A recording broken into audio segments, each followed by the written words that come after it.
Assalamualaikum warahmatullahi wabarakatuh. Saya Satya Gina Bidadari dari Prodi Teknik Pertanian Ganjil. Kali ini akan memaparkan penjelasan mengenai siklus karbon dalam tanah.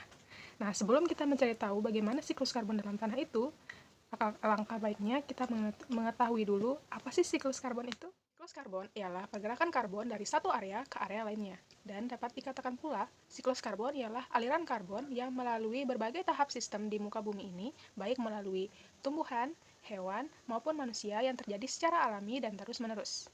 Pembentukan karbon ini berasal dari CO2 atmosfer yang difiksasi oleh tanaman dan organisme autotrof lainnya. Adapun sumber lain pembentukan karbon ialah dari bentuk hidrokarbon aromatik polisiklik, yaitu berasal dari pembakaran bahan bakar fosil dan produk industri seperti pestisida. Nah, selanjutnya kita akan belajar bagaimana sih siklus karbon yang terjadi dalam tanah.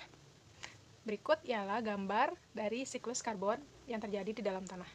Ketika matahari bersinar, tumbuhan yang baik yang hidup di darat, di laut, ataupun di air akan mengubah senyawa karbon dioksida atau CO2 menjadi senyawa karbon organik dan melepaskan oksigen ke atmosfer melalui proses fotosintesis, disertai dengan penyimpanan energi yang berasal dari radiasi sinar matahari.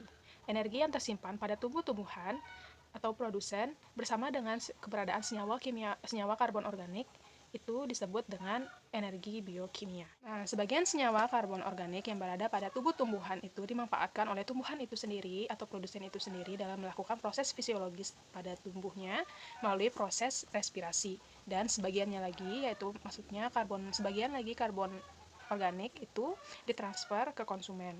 Nah, konsumen yang dimaksud itu ialah hewan dan manusia. Respirasi pada tumbuhan menghasilkan oksigen. Nah, oksigen ini kemudian dilepaskan ke atmosfer, lalu kemudian dihirup oleh hewan dan manusia.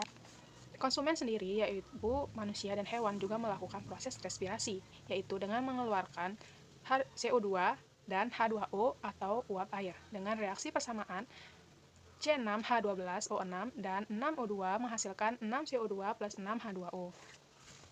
Lalu kemudian CO2 hasil respirasi konsumen akan dilepaskan ke atmosfer, lalu kemudian akan diserap atau dipergunakan oleh produsen. Apa yang akan terjadi jika konsumen itu mati? Jika konsumen itu mati, maka senyawa karbon organik yang berasal pada tubuh konsumen itu akan diurai oleh organisme pengurai, baik berupa jamur atau bakteri. Nah, bakteri dan jamur ini berperan untuk membebaskan CO2 dari jasad yang sudah mati, lalu kemudian melepaskannya ke air, udara, maupun ke tanah. Seperti itu saja siklus dari karbon yang berada di tanah. Lalu kemudian bagaimana sih, apa aja bentuk-bentuk karbon dalam tanah itu?